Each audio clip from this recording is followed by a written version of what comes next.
What's up, everybody? Out in the herb garden, you can see the kohlrabi that my daughter planted here, because this is just where we had room, has been attacked by tomato worms. I'm going to look for the diatomaceous earth and sprinkle it around the base.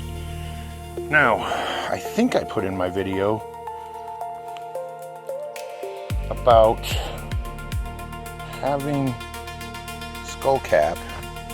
Now I don't know where it went, but it wasn't the type of skullcap I thought it was gonna be.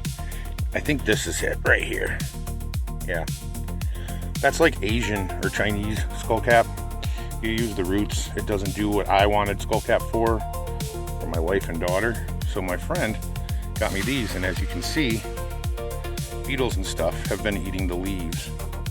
So I'll have to do diatomaceous earth there too. But just be aware it's starting to flower too. I don't know if I can get that zoomed in close enough to show you. Where is it? Right there. Little purple flower, light purple. But it's like I'm doomed on these. Like I had the one die, found out that they die no matter what, or die back no matter what in winter, and I was trying to keep it alive in the house.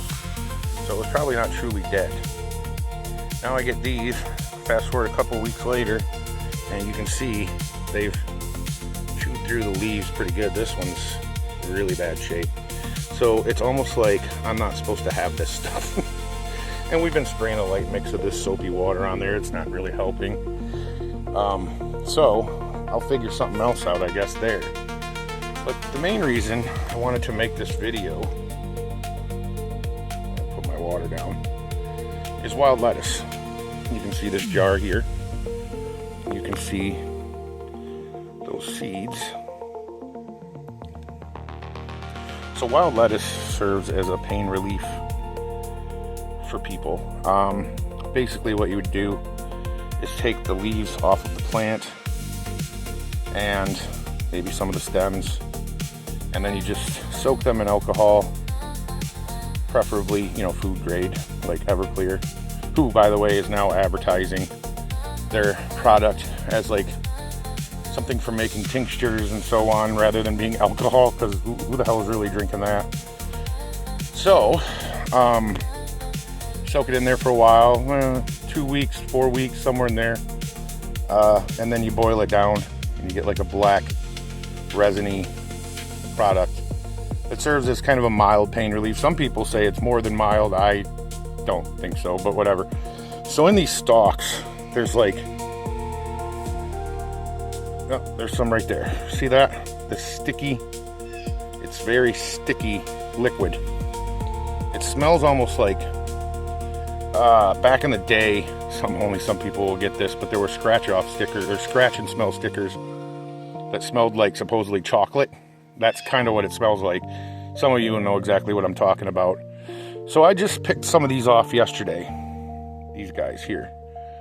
And we've already got a bunch more that popped, bloomed and popped at some point since yesterday. So let me show you how to collect these. Basically, you're gonna pinch, pull. Here's your seeds with a little fluff. And then I have this jar that I showed you, and I just kind of sprinkle them in while rubbing my fingers lightly. You're gonna get some of the fuzz in there. It doesn't matter. It'll blow out before the seeds will. And then you just keep repeating that process, and you'll have the seeds to share with friends, or, I might transplant, or maybe not transplant, but relocate this particular garden. Because of the dandelion type flowers, they don't look like dandelions. They actually, I don't know if you'll be able to see this. They actually, come on, focus. It won't focus. Yep. I'm going to start using my good camera for this. Anyway, these are orange flowers. You can kind of see that. They pop open and then they turn into these. So this one only has a couple seeds. So we're going to take those. We're going to put them in our jar. And you just do it like that. It's that easy. You just kind of...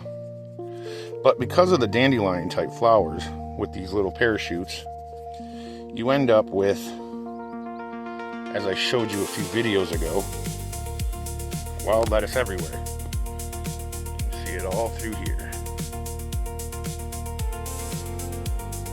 And then I had to transplant some over on the other side, which I showed you a few videos back too. Now, this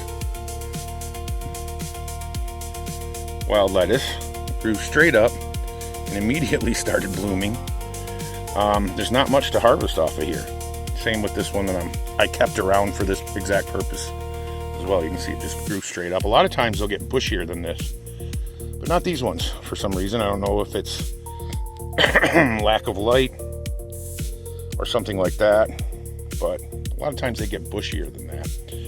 So I'm just going to keep doing that, and that's how you harvest the seeds. If you ever decide you want to grow this stuff, just know you're going to end up with, at least by the second year from planting whatever you planted, a whole bunch more, which is why I may relocate it, like I said, to its own garden for obvious reasons, so that it doesn't take over my herb garden. It's literally growing everywhere, and I've already got a bunch of weeds that need to be pulled as it is. And technically wild lettuce is a weed, but it's a medicinal weed, so it's a useful weed. But let me show you what they tend to look like. See how those are bushy? Get out of the light. Those are first years. This is a second year, kind of, or third year maybe. But there you have it. That's wild lettuce. All right, guys. Talk to you next time.